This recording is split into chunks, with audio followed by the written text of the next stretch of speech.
யோசேப்புக்கு பின்பதாக ஒரு புதிய ராஜ்யம் தோன்றினான். இஸ்ரவேல் ஜனங்கள் நம்மிலும் பலத்திருக்கிறார்கள், அவர்களுக்கு கடினமான வேலையை கொடுங்கள் என்று சொல்லி அவர்களை கொடுமையாய் வழிநடத்தினார். அவருடைய வாழ்க்கை அவர்களுக்கு கசப்பாய் மாறிவிட்டது. என்னை கேட்டுக்கொண்டிருக்கிற என் அன்பு சகோதரனே சகோதரியே, விசுவாச வாழ்க்கையிலே பாடுகள் படுகின்ற பொழுது, வேதனைகள் வருகின்ற பொழுது, துன்பங்கள் வருகின்ற பொழுது, துயரத்தின் வழியாய் கடந்து செல்லுகின்ற பொழுது நாம் அவைகளை சகித்துக் கொள்ள வேண்டும் என்று வேதம் சொல்லுகிறது. ஏனென்றால் இயேசு கிறிஸ்துவை கவனித்து பாருங்கள். அவர் நம்முடைய பாடுகள் எல்லாவற்றையும் சிலுவையிலே சுமந்தார். அவர் நம்முடைய துக்கங்களை எல்லாம் சிலுவையிலே சுமந்தார்.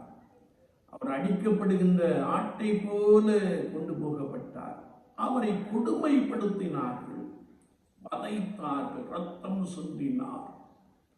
எல்லாவற்றையும் பொறுமையாய் சகித்துக் கொண்டார். வேதம் நமக்கு கற்றுக் கொடுக்கிறது, உபத்திரவத்திலே பொறுமையாயிருங்கள் என்று சொல்லி. யோபுவை நீங்கள் பாருங்கள், யோபுடைய வாழ்க்கையில எல்லாவற்றையும் இழந்து போனான், எல்லாவற்றையும் இழந்து போனான். ஆனால் பொறுமையாய் காத்திருந்தான். போராட்டத்தின் நாளெல்லாம் காத்திருக்கிறேன் என்று சொன்னான். பொறுமையாய் காத்திருந்தவனுடைய வாழ்க்கையிலே ஆண்டவர் இரண்டத்தனையான ஆசீர்வாதங்களை கொடுத்தார்.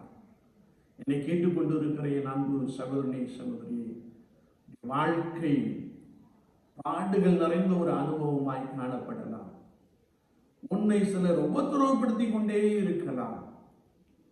நீ இருதயத்திற்குள்ளே வெளியே சொல்ல முடியாத மன அழுத்தங்கள், குமுறல்கள் காணப்படலாம். எல்லாவற்றையும் நீ பொறுமையாய் சகித்துக் கொள்ளுகின்ற பொழுது ஆண்டவர் உனக்கு ஒரு மிக சிறந்த ரிவார்டை வைத்திருக்கிறார்.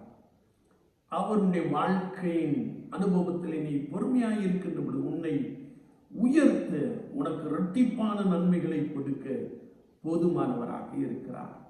எனவே உபத்திரவப்படுகின்ற பொழுது, வேதனைப்படுகின்ற பொழுது, துன்பப்படுகின்ற பொழுது பொறுமையாய் அவைகளை சகித்துக் கொள்ளுங்கள்.